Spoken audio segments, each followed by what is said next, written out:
viewers, welcome to Think Tank Media, a place where we give you authentic news on entertainment, politics, and with a major focus on the Biafran emancipation struggle. So today we are going to look into the video that Barrister Ejiofor granted, the video that he released concerning the arrest of Nnamdi Kanu. Actually, it's a good one, because as there has been tension over his arrest and detention and all that, even reactions from the international community, and it's something worthwhile. It's really worthwhile that Barrister Ejiofor had to come out, being Nnamdi Kanu's lawyer. It's good as he has come out to clarify some issues and to keep the case straight, to make the people understand, to make the world understand how Nnamdi Kanu was abducted or arrested, and just to give an expose concerning the case. Just stay tuned, and if this is your first time of visiting this channel, please do well to hit the like button, subscribe to this channel, and also do not forget to turn on the notification bell so that anytime I post a new video, you'll be the first person to receive it. Stay tuned as I drop the video, and don't forget to put down your thoughts, what you think about the video, in the comment section. Please, it's really important. Make sure you drop a comment in the comment section so that we will know what you think about the video and all that. So stay tuned. In the course of this discourse, first of all, there was a clear collaboration between the Kenyan government and Nigerian government. I'm happy now that they are denying the fact that Nnamdi Kanu was arrested in their place and also handed over to Nigerian government. But I can assure you that by the time we finish with them at the international court, they will never remain the same. What's important at this stage, and I've already made known to the world, is that he was arrested at the airport on the 19th day of June 2021. And he was taken to an unknown residence. That is a fact. He wasn't taken to a custody, and they recognized the official custody of the police over there. He was taken to an unknown residence where he was subjected to inhuman treatment. Nnamdi Kanu was tortured, maltreated, and beaten, mercilessly beaten. So these are facts within our knowledge, confirmed by him to us. So after spending 8 days in their custody, illegal custody, they now beckoned on the Nigerian counterpart to come for him. And by the time they came, Nnamdi Kanu was apparently unconscious at the point they came to pick him. He was unconscious. He was near lifeless at the time they were back taking him to Nigeria. So, and consequently they brought him here. So now, to tell you the level of their conspiracy and the desperation to get him jailed at all costs by enemies, they brought him here on a Sunday, and the federal government is fully aware that I'm the lead counsel to Nnamdi Kanu, and there's a charge against him before the court, which has been subsisting has been going on, because after invasion of his premises on the 14th of September 2017 by the Nigerian military and soldiers, who killed over 28 persons in his house, and by act of providence he was narrowly escaped, we filed an application before the court for an inquest into what transpired in his house on the 17th of September 2017, for court to inquire as to what happened in his house, what led to his disappearance. And we are still in this process, because that is fundamental. This is a person that has expressed to the world that is ready to come for his trial on October 14th, 2017. He wasn't planning to leave the country. He wasn't planning to run away from the trial. He was ready to come for the trial on October 14th. Matter was stated for commencement of trial. Then on September 17th, his house was invaded. So to tell you that the government was not ready at the time to prosecute him, because they have no evidence to establish even the charge preferred against him to even date. So they went after his life. Now it's compelling on the part of the court to inquire what happened to this person I granted bail, what led to his disappearance. Then surprisingly, on the 28th of March 2019, when the matter came up for sureties to show cause why they will not be committed for contempt, why they were unable to produce Nnamdi Kanu. That was the proceedings of that day. The court gave an order revoking his bail. Then we said no, because the court should be bound by its records. We said no, and we filed an application to get that vacated. Since 2019 to date, the matter had severally come up before the court, the same court, and the court was not inclined to hear this application to vacate the order. And the worst is that the federal government has not filed any response to this application before the court. They not filed a response in counter to application to get that order vacated. They were not interested. What they are interested is to how to get in Nnamdi Kanu at all means available to them.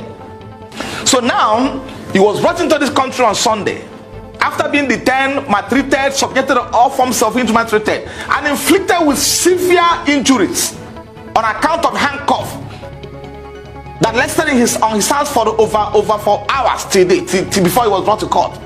And you can see him on handcuff in court on that day. Those injuries are still there, and a number of medical issues he's having today on account of what was the kind of treatment that was meted out to him. So they took him to court on a Tuesday. Labaran Tribal Labaran, who is the counsel that was in court on that day representing federal government, is fully aware that Barrister Ejiofor is the lead counsel in this matter. And I've been in court with him in all cases affecting Nnamdi Kanu and IPOB. He never extended the courtesy of informing me that that my client was arrested, was abducted, because in this case wasn't arrested. So but when we get to that bridge, we'll cross it. He was abducted and kidnapped from Kenya and brought into this country. So now he didn't feel it confident, didn't see it confident or didn't appropriate to inform me that my client was arrested and has been brought to court on Tuesday.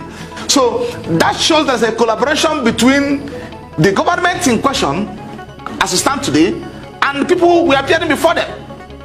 Because if at all there was any element of iota of transparency in what they're doing, is compelling on the part of the AG, not the lawyer representing the Federation, to inform me that they are coming to court on Tuesday, so I can come to court and see my client. I don't know what happened, and this is quite frankly what happened. So on Tuesday, they took him to court, and the court asked them, "Where is Barrister Ejiofor? Is he not in court? Was he not informed?" They said no. They arrested him and brought him to Abuja on Sunday, and he's caught today. So now there's an underlying fact that my client will not get fair trial in that court. That's settled. The issue of fair trial has been taken away by this collaboration. But we keep on watching. We are going to see them in court. So that is what happened as of today. I've seen him, and he has given me every information and detail about what transpired in Kenya, how he was arrested, how he was taken to a non-destination, and how he was maltreated, how they nearly killed him over there. And it's obviously from what he told me that it was at the behest of the federal government that they were doing those things. So until when they beckon on them to come, these are against an obvious infraction to all international laws and treaties.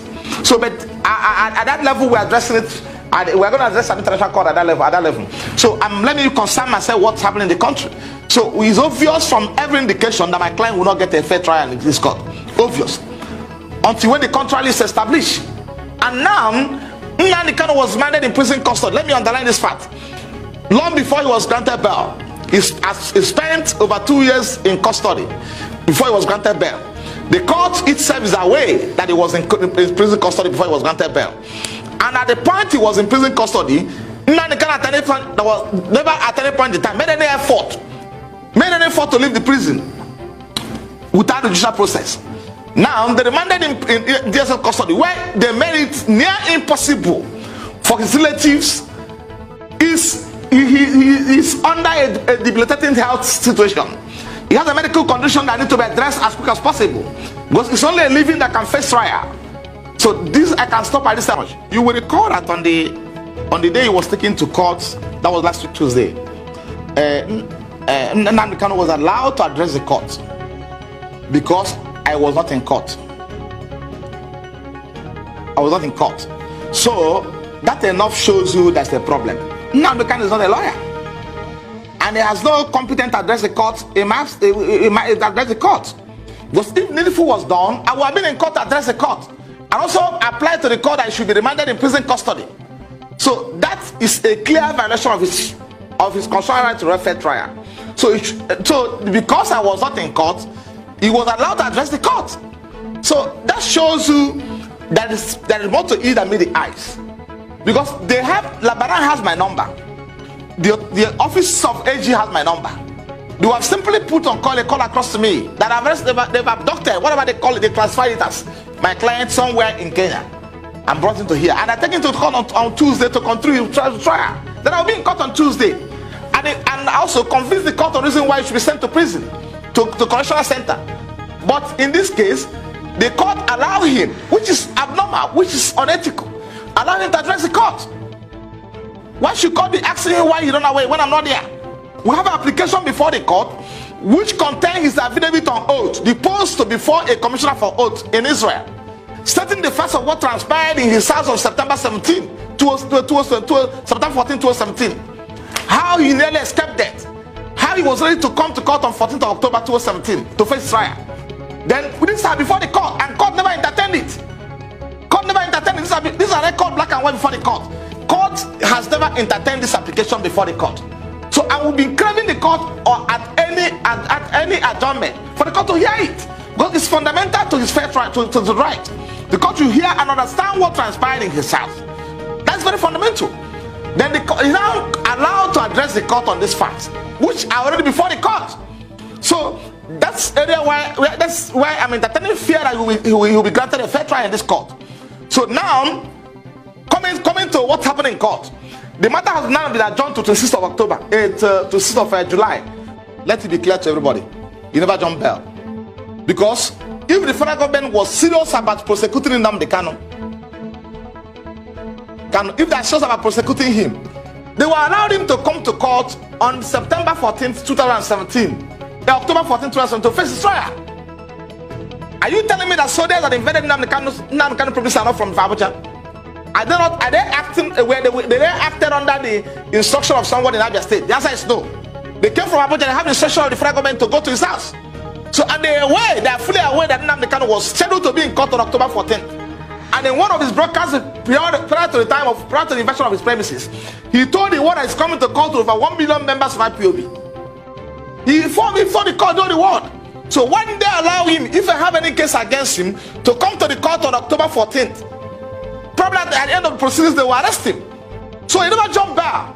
This is a person, okay, assuming without considering to the fact that they will succeed in killing him on 14th of October, on September 14th, when they invaded his premises, will we be talking about his trial today or not? The answer is no. Because it's only a living that can face trial, and nothing more. If he was abducted, the succeeded in abducting him on that day they invaded his premises and killed over 28 persons, civilians or uncivilians, then we should be talking about what they're saying today. So, but by act of providence, he will never escape being killed. So these are people who are fully aware that he was scheduled to be in court on October 14th for his trial, and in Abuja here. So why can't you wait for him to come to court if I have any case against him? So, and we have supplied the court these facts. We have supplied the court circumstance that led to his disappearance from court. We have informed the court that convincingly that Nnamdi Kanu was ready to start his trial, but for the fact that his life is under threat. So the court is under compelling obligation to listen to the applications before him. Let me say this to you, because it's important for us to inform you appropriately. And whatever I'm saying today to you today, I will furnish you with documents to that effect, black and white. Before the date selected for his trial, the federal government, acting through the Attorney General of Federation, filed an application to vacate his bail, to vacate his bail, right? on the premise that he has violated his bail condition. This application was filed in black and white and served on me. And I responded to that application because it's a matter for court to decide. We cannot at this stage, at that point in time, or probably during that period, determine when Nnamdi Kanu violates his bail condition or not. And also, I want you to appreciate the fact that I had also filed an application to validate their bail condition before they file their own. So this is a pending application before the court. The court to hear my application to validate his bail condition, hear the one filed by the federal government that he has violated the bail condition, and also hear the one I filed in reply to what federal government filed, stating that Nnamdi Kanu never violated his bail condition. So they're supposed to hear those applications because it's under our duty to hear that application and make decisions